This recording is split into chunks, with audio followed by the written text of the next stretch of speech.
அன்புக்குரியவர்களே, ஆண்டவர் இயேசுவின் இனிய திருப்பெயரில் உங்களை அன்போடு வாழ்த்துகின்றேன்.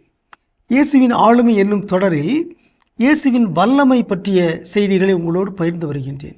நல்ல ஆளுமைகள் வல்லமை மிக்கவர்களாக இருக்கிறார்கள். இயேசுவின் ஆளுமையில் அவருடைய வல்லமைக்கு ஒரு முக்கிய பங்கு இருந்தது.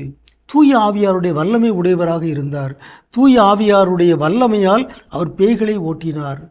இன்று வல்லமை நிறைந்த மன்றாட்டு என்னும் செய்தியை உங்களோடு பகிர்ந்து கொள்ள விரும்புகின்றேன். மன்றாட்டுக்களும் இறைவேண்டல்களும் வல்லமை மிக்கதாக இருக்க வேண்டும் என்பது ஒரு வியப்பான செய்தி. நாம் எல்லோருமே இறைவேண்டல் செய்கிறோம், நாம் எல்லோருமே மன்றாடுகிறோம்.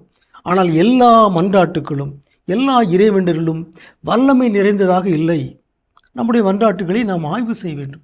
ஏன் என்னுடைய வேண்டுதல்கள் பலனின்றி போகின்றன அல்லது குறைந்த பலன்களை தருகின்றன? என்னுடைய மன்றாட்டில் வல்லமை இல்லை. யாக்கோபு திருமடலில் ஒரு செய்தியை பார்க்குறோம்.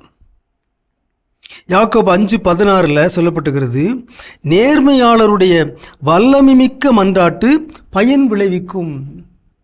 நேர்மையாளர்கள் வல்லமையோடு மன்றாடினால் அது பயன் விளைவிக்கும் அப்படின்னு சொல்லிட்டு யாக்கோபு ஒரு எடுத்துக்காட்டு சொல்கிறார். என்ன எடுத்துக்காட்டு? இறைவாக்கின எலியா மழை பெய்யக்கூடாது என்று மன்றாடினார், மழை பெய்யவில்லை. அதன் பிறகு மழை பெய்ய வேண்டும் என்று மன்றாடினார், மழை பெய்தது. ஆகவே அவருடைய மன்றாட்டு வல்லமை மிக்கதாக இருந்தது. நேர்மையாளர்களுடைய வல்லமை மிக்க மன்றாட்டு பயன் விளைவிக்கும் என்று யாக்கோபு சொல்கிறார். ஆகவே எலியாவுடைய மன்றாட்டே வல்லமை மிக்கதாக இருந்தால் இயேசுடைய மன்றாட்டு எவ்வளவு அதிகமான வல்லமை உடையதாக இருந்திருக்கும்.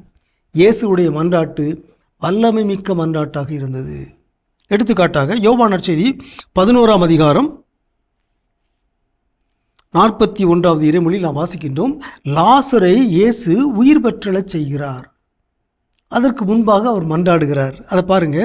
தந்தையே, நீர் என் வேண்டுதலுக்கு செவி சாய்த்ததற்காக உமக்கு நன்றி கூறுகிறேன். நீர் எப்போதும் என் வேண்டுதலுக்கு செவி சாய்க்கிறீர் என்பது எனக்கு தெரியும்.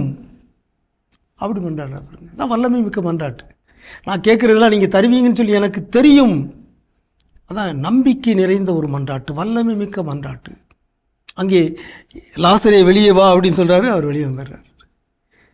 நேர்மையாளருடைய வல்லமை மிக்க மன்றாட்டு பயன்களை விளைவிக்கும். இயேசு அதற்கு சிறந்த எடுத்துக்காட்டாக இருக்கிறார். அன்புக்குரியவர்களே, இயேசுவை போல நம்முடைய வாழ்விலும் நம்முடைய மன்றாட்டுக்கள் வல்லமை மிக்கதாக இருக்க வேண்டும். தூய ஆவியாரால் நிரப்பப்பட்டதாக இருக்க வேண்டும். தியாகங்கள் நிறைந்த மன்றாட்டாக இருக்க வேண்டும்.